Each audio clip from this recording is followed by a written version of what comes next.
இந்த 2 மணி நேரங்கள்ல ஒரு ஒரு ஒரு பரபரப்பான சூழல் இருக்கக்கூடிய அந்த காரணத்தினாலதான் நான் வாக்களிக்க போக முடியாத ஒரு சூழல் ஏற்பட்டது. வடக்கு தொகுதியில பிஜேபியில போட்டியிட்ட அந்த வேட்பாளர் தெற்குல இருந்து அவங்க வடக்குக்கு போனாங்க. என்னை பத்தி சில கடுமையான வார்த்தைகள்லாம் பயன்படுத்தி இருந்தாங்க. ஒரே ஒரு கேள்வி அவங்க கிட்ட கேட்கறாங்க. இந்த நாடாளுமன்ற தேர்தலில் பிரதமரும் உள்துறை அமைச்சரும் எடப்பாடி பத்தி பேசுனதை ஒரு தடவை அவங்க போட்டு பார்த்துட்டு அவங்க பதில் சொல்றாங்க. ஊழல் அரசாங்கம் எப்படிப்பட்ட அரசாங்கிறதுலாம் அவங்க எல்லாம் சொன்னாங்க. அதை உறுதியா தமிழ்நாட்டில் 2வது முறையாக மாண்புமிகு தளபதி அவர்கள் முதலமைச்சராக ஆட்சி பொறுப்பை ஏற்பார்கள். தமிழ்நாடு மின்சார வாரியத்திற்கு மின்மாற்றிகள் கொள்முதல் செய்வதில் தவறுகள் நடந்திருக்கிறது என்று ஒரு அமைப்பு புகார் தெரிவித்து நீதிமன்றத்திலும் அது குறித்து வழக்கு தாக்கல் செய்திருந்தார்கள். அந்த வழக்கினுடைய தீர்ப்பில் இன்று உயர்நீதிமன்றம் சிபிஐ விசாரணைக்கு மாற்றி உத்தரவுகளை பிறப்பித்திருக்கின்றார்கள். அது குறித்து சில விளக்கங்களை அளிப்பது என்னுடைய கடமையாக கருதி உங்களை அனைவரும் இந்த நேரத்தில் நான் சந்தித்திருக்கின்றேன். குறிப்பா மின்சார வாரியத்தை பொறுத்த வரைக்கும் மின்மாற்றிகள் கொள்முதல் என்பது 1987ஆம் ஆண்டு தொடங்கி அன்றைய நடைமுறைகள் என்ன பின்பற்றப்பட்டதோ அதே நடைமுறை தான் இன்று வரை தொடர்ந்து பின்பற்றப்பட்டு வருகின்றன. ஒரு டெண்டர் கோட் பண்ணும்போது 20 பேர் 30 பேர் அந்த டெண்டர்ல கலந்துக்குவாங்க. சில பேர் L1 பிரைஸை கோட் பண்ணுவாங்க, ஒரே மாதிரியான பிரைஸ் இருக்கும். சில பேர் L2 பிரைஸ் ஒரே மாதிரியா இருக்கும். சில பேர் L3 ஒரே மாதிரியான ரேட்டை கோட் பண்ணியிருப்பாங்க. அந்த வகையில் பார்த்தா 1987 கூட ஒரு டெண்டர்ல 2 பேர் L1 ஒரே பிரைஸை கோட் பண்ணியிருக்காங்க. அதே 87 திரும்ப 3 பேர் ஒரே பிரைஸை கோட் பண்ணியிருக்காங்க. அதுக்கு அடுத்து பார்த்தீங்கன்னா நீங்க வரிசையா 2006ல் L1 ஒருத்தர்னா L2 23 பேர் ஒரே பிரைஸை கோட் பண்ணியிருக்காங்க. L3 அன்னைக்கு 18 பேர் ஒரே பிரைஸை கோட் பண்ணியிருக்காங்க. 2011-12 எடுத்தீங்கன்னா 29 நபர்கள் டெண்டர்ல கலந்துகிட்டதுல L3ல பார்த்தீங்கன்னா 17 பேர் ஒரே பிரைஸை கோட் பண்ணியிருக்காங்க.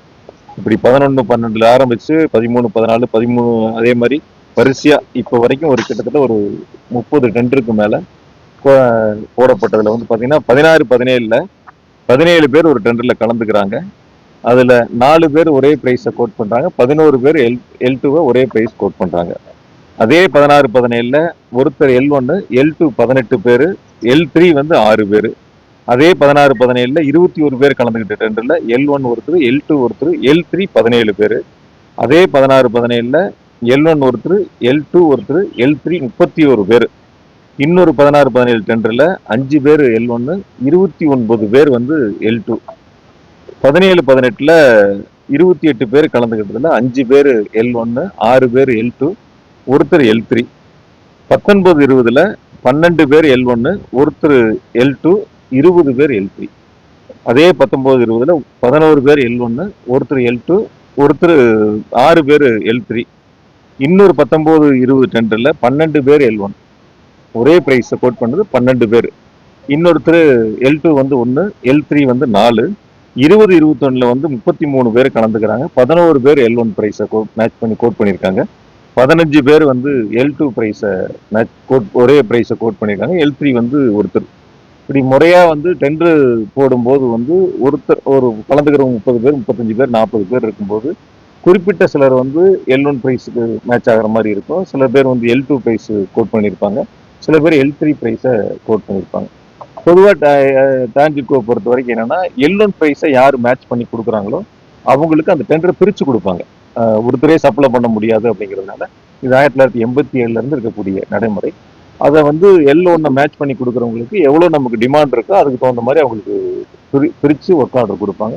இதுதான் இதுவரை இருக்கக்கூடிய நடைமுறைகள். இந்த நடைமுறைகள் தான் டான்ஜிட்கோ தொடர்ந்து பின்பற்றி வருது.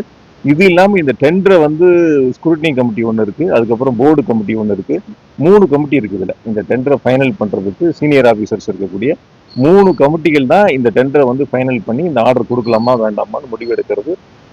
அதிகாரிகள் சார்ந்த அந்த 3 குழுக்கள் தான் ஒவ்வொன்றா ஃபைனல் பண்ணி இதுக்கான உத்தரவுகளை பிறப்பிக்கிறாங்க, அவங்களுக்கான ஆர்டர் கொடுக்குறாங்க. அதனால இந்த டெண்டரை பொறுத்த வரைக்கும் டான்ஜிட்கோனுடைய இந்த மின்மாற்றி கொள்முதலை பொறுத்த வரைக்கும் கடந்த காலங்கள் என்ன நடைமுறைகள் பின்பற்றப்பட்டதோ அதே நடைமுறைகளால் இப்பொழுதும் தொடர்ந்து பின்பற்றப்பட்டு வருகின்றன.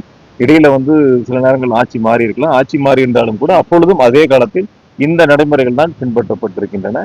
ஆனா குறிப்பா அந்த ஒரு அமைப்பு வந்து தாக்கல் செய்த வழக்குல ஏதோ இப்பொழுது இந்த 4-5 ஆண்டுகளுக்குள்ள டான்ஜெட்குள்ள தவறு நடந்ததை போல தனியாக அதை பிரித்து எடுத்து நீதிமன்றத்திலே வழக்கை தாக்கல் செய்திருக்கின்றனர். அது குறித்து புகாரையும் கொடுத்திருக்கின்றார்கள். நீதிமன்றம் என்று சிபிஐ விசாரணைக்கு என்று உத்தரவுகளை பிறப்பித்திருக்கின்றார்கள். ஆகையால் என்னை பொறுத்த வரைக்கும் நான் அந்த டான்ஜெட்கோனுடைய முதலமைச்சருடைய வழிகாட்டுதலோடு பொறுப்பு பார்த்ததுனால சொல்றேன், எந்த இடங்களிலும் டான்ஜெட்கோ அல்லது அரசு நிர்வாகம் இதில் எந்தவித தவறுகளுக்கும் இடமில்லை. முறையாக 3 குழுக்கள் அதை பரிசீலித்து ஒவ்வொரு டெண்டரும் இறுதி முடிவு எடுத்துதான் அதற்கான உத்தரவுகள் வழங்கப்பட்டிருக்கின்றன. எந்த இடங்களிலும் அரசுக்கோ டான்ஜெட்கோக்கோ ஒரு நயா பைசா கூட இழப்பு ஏற்படவில்லை என்பதை மிக தெளிவாக உங்கள் மூலமாக நான் தெரிவித்துக் கொள்கின்றேன். சார் அவங்க என்னன்னா ஒரே பிரைஸ கோட் பண்ணிருக்காங்க, எப்படி கோட் பண்ணுவாங்கிறது அவங்களுடைய கேள்வி. ஒரு பிரைஸ கோட் பண்றது வந்து நம்ம யாரும் கேள்வி கேட்க முடியாது. 40 பேர் கலந்துக்கிறாங்க, 10 பேர் ஒரு பிரைஸ கோட் பண்ணிருப்பாங்க, இன்னும் 10 பேர் L2 பிரைஸ் கோட் பண்ணிருப்பாங்க, இன்னொரு 15 பேர் வந்து L3 பிரைஸ கோட் பண்ணிருப்பாங்க. இது நம்ம அவங்ககிட்ட கொஸ்டின் கேட்க முடியாது. கடைசியா என்ன பண்றோம், நமக்கான ரேட் சூட்டபிள் ரேட் இருந்தா போர்டு வந்து என்னன்னா பிரைஸ குறைப்பாங்க. அவங்ககிட்ட கூப்பிட்டு எல்லோனே பிரைஸ கூப்பிட்டு பேசி பிரைஸை குறைப்பதற்கான முயற்சிகள் எடுப்பாங்க. அந்த பிரைஸ் குறைச்சதுக்கு அப்புறம் யாரெல்லாம் L2 L3 வந்து L1 பிரைஸை மேட்ச் பண்றாங்களோ அவங்களுக்கு அந்த ஆர்டரை பிரிச்சு கொடுப்பாங்க. இதுதான் இருக்கக்கூடிய வழக்கமான நடைமுறை. அதுல வந்து எந்த விதமான தவறுகளுக்கு இடையில எந்த ஒரு ஒரு துளி நயா பைசா கூட டான்ஜெட்கோவுக்கு எந்த விதமான இழப்பும் ஏற்படல.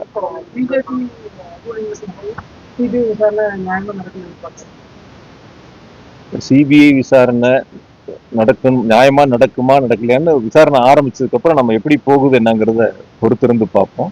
சில நேரங்கள் இதுல கூட வந்து சில அதிமுகவுடைய வழக்கறிஞர்லாம் கூட இதுல உள்ள கொண்டு வந்து போட்டாங்க. அதே அதிமுக கட்சி எடப்பாடி பழனிசாமி மேல கேஸ் போட்டப்ப ஹைகோர்ட்ல வந்து சிபிஐ விசாரணைன்னு சொன்னப்ப உச்சநீதிமன்றத்துல போய் அதுக்கு தடையாணை வாங்கினாங்க. இதெல்லாம் கடந்த காலங்களில் இருக்கக்கூடிய வரலாறுகள். அதெல்லாம் மறைச்சு இன்னைக்கு என்னமோ வந்து அவங்க இந்த வழக்குல தங்களையும் இணைச்சிருக்காங்க. அவங்க ஆட்சி காலத்துல இதுதான் நடந்திருக்கு. அது அவங்களுக்கு தெரியுமா தெரியலையான்னு தெரியல. இதுல வந்து நான் வந்து யாரையும் வந்து இது சரி தவறுன்னு சொல்ல, என்ன நடைமுறைகள் டான்ஜெட்கோ வந்து போர்டு என்ன நடைமுறைகள் பின்பற்றப்படுகிறதோ அதே நடைமுறைகள். ஏன்னா நீங்க ஒரு செய்தி வெளியிடுறது வந்து தொலைக்காட்சியில இருக்கலாம், பத்திரிகையில இருக்கலாம், சிபிஐ விசாரணைக்கு உத்தரவு அப்படிங்கிற ஒரு செய்தி மட்டும்தான் வரும்.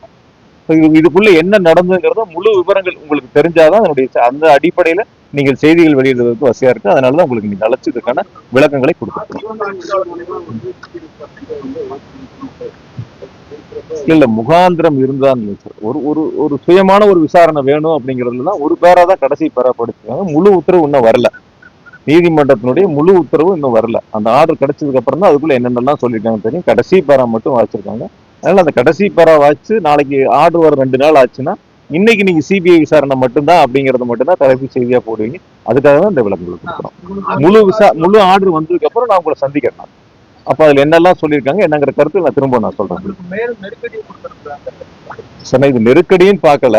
அதாவது வந்து ஒரு புகார் கொடுக்கக்கூடிய ஒரு அமைப்பு கூட ரொம்ப வசதியா இந்த 4 வருஷத்துல நடந்தது மட்டும் தனியா பிரிச்சு எடுத்து இது தவறு நடந்திருக்குன்னு சொல்லக்கூடியவங்க இல்ல. அவங்க 21க்கு அப்புறம் எடுத்து சொல்றாங்க. ஒரு 7 டெண்டர்ல இந்த மாதிரி நடந்திருக்கு, ஒரே பிரைஸ கோட் பண்ணிருக்காங்க. எப்படி அவங்க கோட் பண்ணாங்கன்னா அதுக்கு முன்னாடி 16, 17 நான் இப்ப எவ்வளவு டெண்டர் சொன்னேன், 18, 19ல சொன்னேன். 87ல இருந்து இந்த நடைமுறை இருக்கு. அதெல்லாம் ரொம்ப வசதியா மறைச்சு இந்த 5 வருஷத்தை மட்டும் தவறு நடந்ததை போல அந்த அமைப்பு வந்து ஒரு கட்சிக்கு ஒரு சில கட்சிக்கு ஆதரவாக செயல்பட்டதா தான் நான் நினைக்கிறேன். அவங்க வந்து ஒரு சுயமா செயல்படல, ஒரு கட்சிக்கு ஆதரவாக செயல்பட்டு நீதிமன்றத்தில் இது போன்ற ஒரு வழக்கை தாக்கல் செய்து இந்த உத்தரவுகளை பெற்றிருக்கின்றார்கள். பொறுத்திருந்து பார்ப்போம்.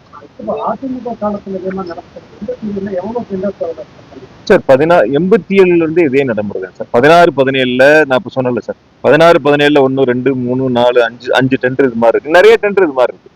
நிறைய டெண்டர்கள் இது மாதிரி 17, 18ல இருக்கு, 19, 20ல இருக்கு, 20, 21ல இருக்கு. ஒவ்வொரு வருஷமும் ஒரு 30 பேர் 40 பேர் இந்த டெண்டர்ல கலந்துக்குவாங்க. ஒரு 5, 6 பேர் இல்ல ஒரு 10 பேர் L1 பிரைஸுக்கு ஒரே மாதிரியான பிரைஸை கோட் பண்ணிருப்பாங்க. சில பேர் L2 பிரைஸ் ஒரே மாதிரியான பிரைஸ் இருக்கும். அது அந்த அமைப்பு தான் கேட்கணும். அவங்க தாக்கல் பண்ணதுல அந்த 5 வருஷம் மட்டும் இருக்கு. அந்த அமைப்பு தாக்கல் பண்ணதுல உறுதியா இருக்கும். இல்லாம எப்படி இருக்கும்? இல்லாம எப்படி இருக்கும்? அந்த அமைப்பு வந்து இப்ப பேசக்கூடியவங்க போன ஆட்சியை பத்தி எதுவுமே பேசுறது இல்லையே. எங்க அரசாங்கத்தை பத்தி மட்டும் தானே பேசிட்டு இருக்காங்க. எங்க அரசாங்கத்தின் மேல மட்டும் தானே புகார் சொல்லக்கூடிய கருத்துக்களை முன்வைக்கிறாங்க. அதெல்லாம் அதுக்கப்புறம் இடையில எதுவும் பேசுறாங்களா சார்? அது சம்பந்தமா தொடர்ச்சியா ஏதாவது வழக்கு தாக்கல் பண்ணாங்களான்னு அதோட அதை முடிச்சுக்கிட்டாங்க. அதெல்லாம் கடந்த காலங்கள்ல. அதுக்கு பிறகு இந்த இடையில 5 வருஷத்துல அந்த வழக்கை பத்தி அவங்க எதுவுமே பேசுனதே இல்லையே. அந்த வழக்கை அவங்க தொடர்ந்து நடத்தினது இல்லையே. இப்ப எடப்பாடி பழனிசாமி வந்து சிபிஐ உத்தரவு போட்டப்போ வந்து டெல்லியில போய் ஸ்டே வாங்கினாரு. அதுல கூட அவங்க சேர்ந்து தாக்கல் பண்ணிருக்கலாமே கேஸ்ல. அந்த மாதிரிலாம் அவங்க எதுவும் போகலையே. அதுக்காக சொல்றேன். இது சம்பந்தமா நீ வழக்கறிஞர்கிட்ட பேசி அரசு எடுக்க வேண்டிய நடவடிக்கை பொறுத்திருந்து அதை நம்ம கலந்து பேச முடியும்.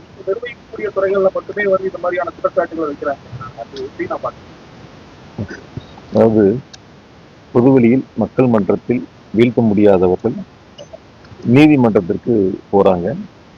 அந்த வழக்கு தாக்கல் செய்யப்பட்டதால் ஒருவர் குற்றவாளி என்பதை போல ஒரு தோற்றத்தை உருவாக்க முயற்சிக்கிறாங்க.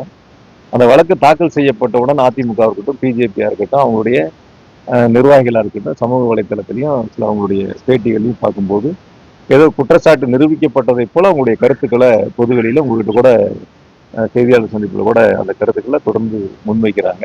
அதுக்கு சில உதாரணங்களை இந்த தேர்தல் காலத்துல நம்மளும் பார்த்தோம். ஒரு உதாரணங்கள், அதாவது வடக்கு தொகுதியில பிஜேபியில போட்டியிட்ட அந்த வேட்பாளர் வந்து தெற்குல இருந்து அவங்க வடக்குக்கு போனாங்க. என்னை பத்தி சில கருத்துக்கள்லாம் அதுல கூறியிருந்தாங்க. அதுல ரொம்ப கடுமையான வார்த்தைகள்லாம் பயன்படுத்தி இருந்தாங்க. ஒரே ஒரு கேள்வி அவங்க கிட்ட கேட்கறாங்க. 2000 இப்ப நாடாளுமன்ற தேர்தல் நடந்து முடிஞ்சது.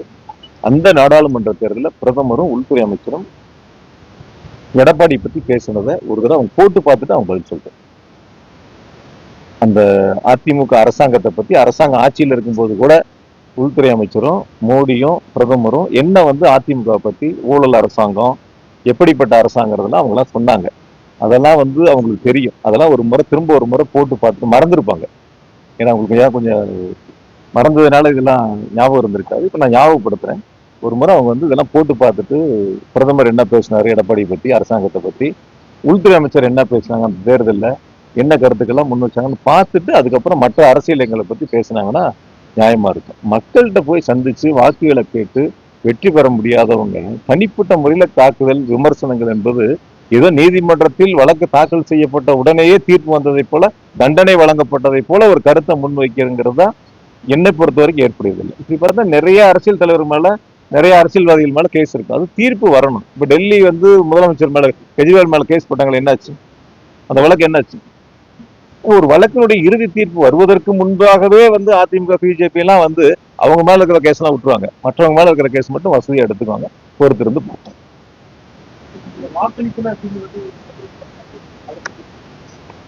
சார், நான் அன்னைக்கு வந்து வாக்களிக்கணும்னு தான் நினைச்சேன். நான் 3:03 புறப்பு நம்ம போய் அங்க வாக்களிச்சிடும் தான் நினைச்சேன். போய் வாக்களிக்கிறது என்னுடைய கடமையா தான் நினைச்சேன். இங்க ஒவ்வொரு பூத்தா நாங்க போயிட்டு இருந்தோம். ஒவ்வொரு பூத்தா போயிட்டு இருந்தோம். சில பூத்துக்கள்ல வந்து அதிமுகவினர் வந்து பூத்துக்கு உள்ளேயே இருந்தாங்க. சில பூத்துக்கு உள்ளேயே இருந்தாங்க. ஏஜென்ட் இல்லாதவங்களும் பூத்துக்குள்ளேயே இருந்தாங்க. அதெல்லாம் வந்து எங்களுடைய ஏஜென்ட்டுகள் வந்து சுட்டி காட்டினா கூட சில இடங்கள்ல வந்து அவங்கள வெளியேற்றுறதுக்கு முயற்சி எடுத்தா கூட அவங்க ஒரு ஒரு விதமான உங்களுக்கு தெரியும் எப்படி வந்து இங்க ஒரு பிரச்சனையை உருவாக்குறதுக்கு சட்டம் ஒழுங்கு வந்து எப்படி வந்து கெடுக்கணும்னு நினைச்சாங்க. எந்த மாதிரியான நடவடிக்கைகள் 2-3 நாட்களா கடைசியா இருந்தாங்க. போய் மறியல்லாம் பண்ணாங்க. மாவட்ட ஆட்சியர் உள்ள மறியல்லாம் பண்ணி தேர்தலாம் நிறுத்தணும் அப்படிங்கிற அந்த சூழலுக்கு போனாங்க. கடைசி அந்த 2 மணி நேரங்கள்ல ஒரு ஒரு ஒரு பரபரப்பான சூழல் இருக்கக்கூடிய அந்த காரணத்தினாலதான் நான் வாக்களிக்க போக முடியாத ஒரு சூழல் ஏற்பட்டது.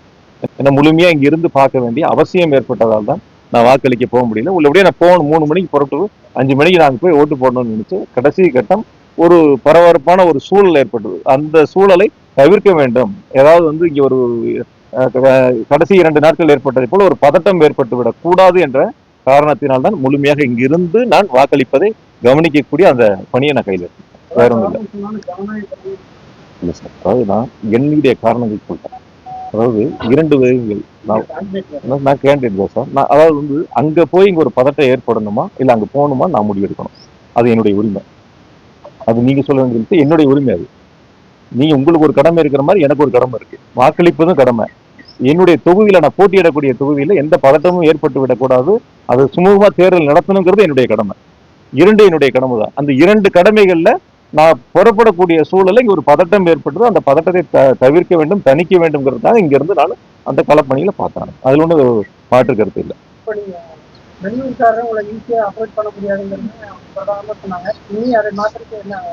தொகுதியில தானே இருக்கேன். தொகுதிக்குள்ள தானே சார் இருக்கேன். வெளியூருக்கார் தானே சார் இங்க 4 வருஷமா வேலை பார்த்தோம். வெளியூருக்கார் தானே சார் இங்க 4 வருஷமா வந்து வேலை பார்த்தோம். வெளியூருக்கார தானே எல்லா திட்டங்களுக்கும் அடிக்கல் நாட்டுறதுக்கு முதலமைச்சரோட நிகழ்ச்சியில கலந்துகிட்டது. ரோடு ஒவ்வொரு ரோடா சந்து சந்தா போய் நீங்க எல்லாம் என்னோட தானே சார் வந்தீங்க. 4 வருஷமா இங்கதானே சார் உட்காந்து ரோடு வேலை ஆரம்பிக்கிறது, சாக்கடை வேலை ஆரம்பிக்கிறதுல இருந்து இது சுகாதார மையம் ஆரம்பிக்கிறது இருந்து எல்லா வேலையும் ஒன்னா தானே போய் பார்த்தோம். எல்லாரும் ஒன்னா தானே பார்த்தோம். என்ன எடுத்து என்ன வேட்பாளர் இருக்காரு அதிமுக, அவர் எந்த ஊர் சொல்லுங்க, அவருடைய பர்த் சர்டிஃபிகேட் எந்த ஊருக்கு சொல்லுங்க, அவர் எந்த ஊர் சார் அவரு? அவர் இன்னும் 20 வருஷத்துக்கு முன்னாடி வந்தார் சார், நான் ஒரு 5 வருஷம் லேட்டா வந்திருக்கு சார், அவ்வளவு வேற ஒன்று.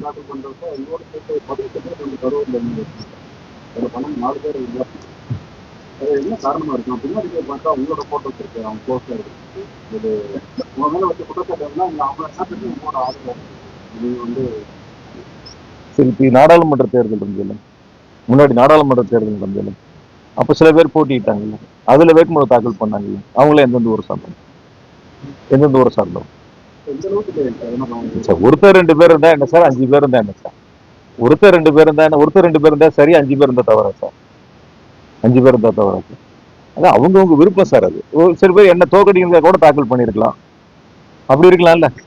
இவர் நிக்கிறாரு, இவர் தோக்கடிக்கணும் அப்படிங்கிறதுக்காக கூட தாக்கல் பண்ணிருக்கலாம். எங்க கரூர்ல நிக்கல, அவர் இங்க வந்துட்டாரு, நாங்களும் இங்க நிக்கிறோம், அவர் தோக்கடிக்கும் கூட தாக்கல் பண்ணிருக்கலாம். அந்த மாதிரி எடுத்து பாருங்க.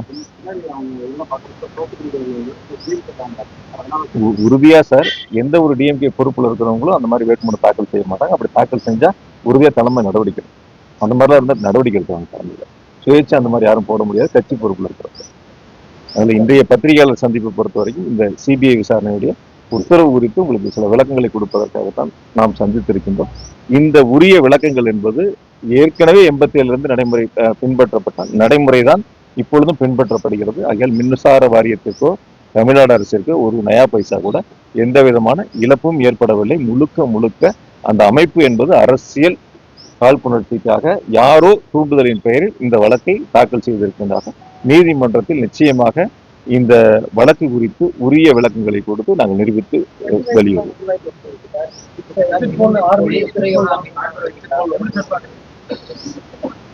உறுதியா சொல்றேன், தமிழ்நாட்டில் 2வது முறையாக மாண்புமிகு தளபதி அவர்கள் முதலமைச்சராக ஆட்சி பொறுப்பை ஏற்பார்கள். அது உறுதி, எந்த விதமான மாற்று கருத்தும் இல்லை. கோவையை பொறுத்தவரை 10 தொகுதிகளும் திமுக கூட்டணி வெற்றி பெற வேண்டும் என்ற முனைப்போடு நாங்கள் தேர்தல் களத்தில் நின்று மிக சிறப்பாக தோழமை இயக்கங்களை அரவணைத்து பணியாற்றி இருக்கின்றோம். அந்த நாங்கள் எடுத்திருக்கின்ற முயற்சி 10க்கு 10 வெற்றி என்ற இலக்கை நோக்கி நாங்கள் பயணித்திருக்கின்றோம். நிச்சயமாக வெற்றி பெறுவோம்.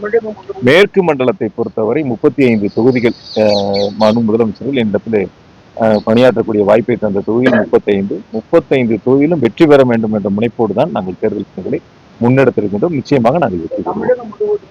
இந்த தேர்தல் களத்துல அதிமுக திமுக 2 பேருமே சம அளவுல பணத்தை வீழ்ச்சி வந்திருக்கிறார்கள் என்ற அந்த குற்றச்சாட்டை மறுக்கிறீங்களா? அதாவது ஒரு சுயேட்சை கூட ஒரு குற்றச்சாட்டு சொல்லுவாங்க, சுயேட்சை கூட ஒரு குற்றச்சாட்டு சொல்லுவாங்க. இப்ப நீங்க என்னோட தொகுதியில இருக்கிற அதிமுக போய் தேர்தலை நிறுத்தணும் அப்படின்னு போய் ரோட்ல பாக்குறாரு. அவர் தோல்வின்னு வரும்போது அந்த தோல்வியை மறைப்பதற்கு அல்லது தோல்வியை ஏற்றுக்கொள்ள முடியாதவர்கள் பல்வேறு குற்றச்சாட்டுகளை சொல்லுவாங்க. அந்த குற்றச்சாட்டுங்கிறது நிரூபிக்கணும்ல. யார் மேல வேணாலும் எந்த குற்றச்சாட்டுகள் வேணாலும் சொல்லலாம், எந்த குற்றச்சாட்டுகள் வேணாலும் சொல்லலாம். என் மேல எவ்வளவு குற்றச்சாட்டுகள் சொன்னாங்க. 5 எலெக்ஷன்ல ஜெயிச்சிருக்கேன், இப்ப 6வது எலெக்ஷன். அவங்க எல்லாம் என்னன்னா மக்கள் மட்டத்துல போய் மக்களை சந்திச்சு வீழ்த்த முடியாதவர்கள் தனிப்பட்ட முறையில காழ்ப்புணர்ச்சிக்காரமா பல்வேறு குற்றச்சாட்டுகளை முன்வைக்கிறத வாடிக்கையா வச்சிருக்கிறாங்க. அந்த குற்றச்சாட்டுகள் சரியா தவறாங்கிறது தீர்மானிக்கிறது மக்கள் தான். 4ஆம் தேதி வாக்கு எண்ணிக்கை முடியும் சார். நம்ம எல்லாம் ஒரே வாக்கு மையத்துல தான் இருக்க போறோம். வாக்கு எண்ணிக்கை முடிந்து அன்னைக்கு நான் உங்களுக்கு சந்திப்பேன் கண்டிப்பா. அன்னைக்கு பேசுவேன் எனக்கு எப்படி இருக்கு.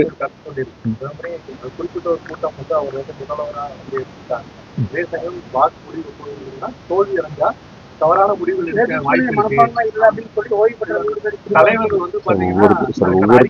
ஒவ்வொருத்தரும் ஒருத்தருடைய கருத்து சொல்லுவாங்க சார். அந்த கருத்துக்கு நம்ம பதில் சொல்ல வேண்டியது அவசியம் நமக்கு கிடையாது. எனக்கு அது கிடையாது.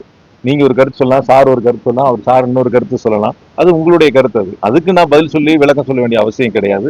எங்களுடைய நிலைப்பாடும் நான் தெளிவா இருக்கிறோம். ஆரம்பத்தில் உங்கள்கிட்ட சொன்னதுதான் 5 ஆண்டு காலம் முதலமைச்சருடைய சாதனைகளை மக்கள்கிட்ட சொன்னோம்.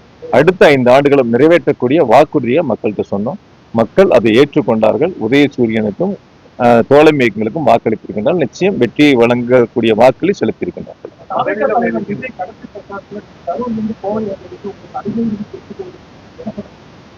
அதாவது நான் பல நேரங்கள்ல சொல்லியிருக்கேன். சில பேர்த்த பத்தி பதில் சொல்லி என்னோட நேரத்தை வீணடிக்க வேண்டியதில்லை, உங்களோட நேரத்தை வீணடிக்க வேண்டியிருக்கேன். அரசியல் களத்துல வந்து பொதுவா நான் ஒரே ஒரு கருத்தை மட்டும் சொல்றேன். கரூர்ல நடந்த கூட்டம் அவங்க கூட்டம். இறந்தது 41 பேர். பாதிக்கப்பட்ட பல பேர் மருத்துவமனையில் இருந்தாங்க. அன்னைக்கு எல்லாம் விட்டுட்டு ஓடிட்டாங்க. கூட்டம் நடத்தினவங்க எல்லாம் விட்டுட்டு ஓடிட்டாங்க. நான் தான் போய் ஹாஸ்பிட்டல்ல நின்னேன். கூட மற்ற கட்சிகளும் வந்தாங்க, நான் வரலன்னு சொல்ல. அங்க லோக்கல்ல நாங்க தான் போய் நின்னோம்.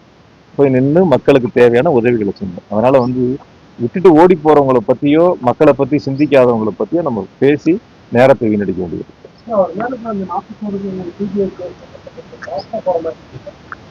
தெரியல சார், பார்ப்போம் எப்படி போகுதுன்னு பார்ப்போம். ஏன்னா பார்ப்போம், பொறுத்திருந்து பார்ப்போம். அதனுடைய முடிவு எப்படி வருதுன்னு பார்ப்போம், எந்த மாதிரி இருக்குன்னு. யாருக்கு யார் வசதியா வேணாலும் சொல்லிக்கலாம் சார். யாருக்கு யார் வசதியா வேணாலும் சொல்லிக்கலாம், அது ஒன்றும் பிரச்சனை. நான் தெளிவா சொல்றேன், இறுதியா சொல்றேன், உறுதியா சொல்றேன். 2வது முறையாக மாண்பு தளபதி அவர்கள் முதலமைச்சராக ஆட்சி பொறுப்பை ஏற்றார்.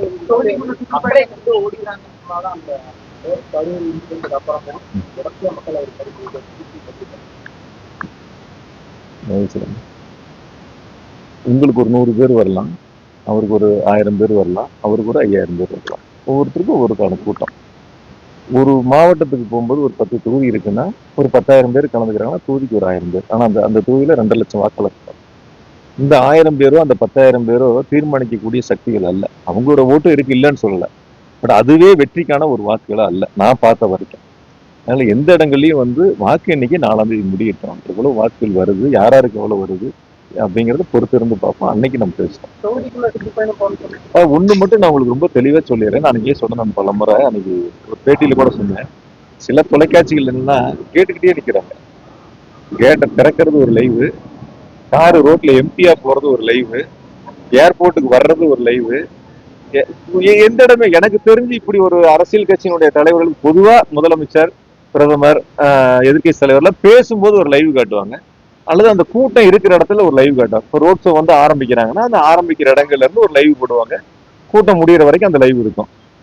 சில நேரங்கள் நானே நிறைய தொலைக்காட்சிகள்ல வந்து பார்க்கும்போது வெறும் கேட்டை திறக்கிற மாதிரி ஒரு லைவ், அதுக்கடுத்து காரு கண்ணாடி முழுசா சாத்தி இருக்கு, உள்ள பூரா கருப்பு ஸ்டிக்கர் ஒட்டி இருக்கு, இருக்காங்களா இல்லையானே தெரியல, கார் எம்டியா இல்ல டிரைவர் இருக்காரா இல்ல அதுவே வந்து ஆட்டோமேட்டிக் காரான்னு தெரியல.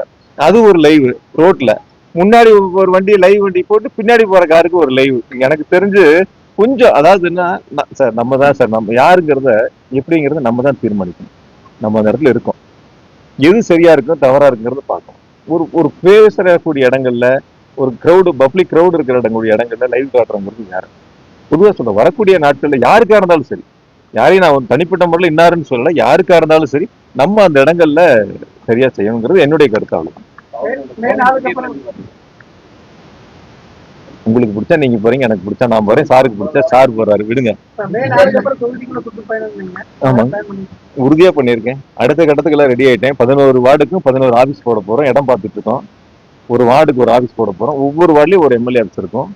நிச்சயமா அதுக்கான இடங்கள் இப்ப பார்த்துட்டு இருக்கோம். 4ஆம் தேதி வாக்கு எண்ணிக்கை முடிஞ்ச உடனே 1 மாத காலத்துக்குள்ள அப்படியே அலுவலங்கள் ஏன் வரட்டுங்க, எங்களுக்கு நம்பிக்கை இருக்குங்க ஜெயிப்போன்னு. ஏங்க சொல்லிட்டு போறாங்க சார், எல்லாரும் சுயேட்சையோட தான் சார் சொல்லுவாங்க நான் ஜெயிப்பேன்னு சொல்லிட்டு. நாங்க இடங்கள் பாக்குறதுக்கான வேலைகள் தொடங்கிருக்கோம். உறுதியா எங்க மேல எங்களுக்கு நம்பிக்கை இருக்கு, மக்கள் எங்க மேல நம்பிக்கை வச்சிருக்காங்க, அதனால சொல்றேன் நான்.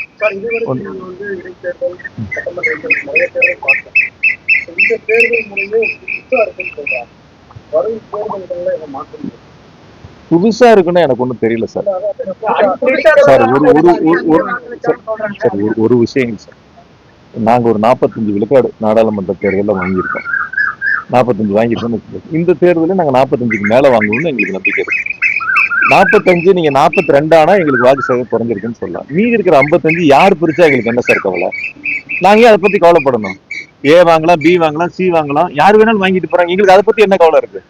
நாங்க நாடாளுமன்ற தேர்தல் வாங்கணும், 45% வாங்க போறோம், ஜெயிக்க போறோம், அதை விட கூடுதலா வாங்க போறோம். நீ 3 பேர் போட்டி போட்டா எங்களுக்கு என்ன, 4 பேர் போட்டி போட்டா எங்களுக்கு என்ன, அதை பத்தி நாங்க ஏன் வந்து இவங்க எவ்வளவு வாங்குவாங்க அவங்க எவ்வளவு வாங்குவாங்க எங்களுக்கு அந்த கவலையே கிடையாது. எங்களுக்கு அதை பத்தி யோசிக்கிறதுக்கான நேரமும் கிடையாது. எங்க ஓட் பேங்க நாங்க தக்க வைக்கிறோம். எங்க மக்கள், எங்களுக்கு வாக்களிக்கக்கூடிய மக்கள் இந்த தேர்தலில் வாக்களிப்பது தயாரா இருந்தாங்க, வாக்களிச்சாங்க. நன்றி.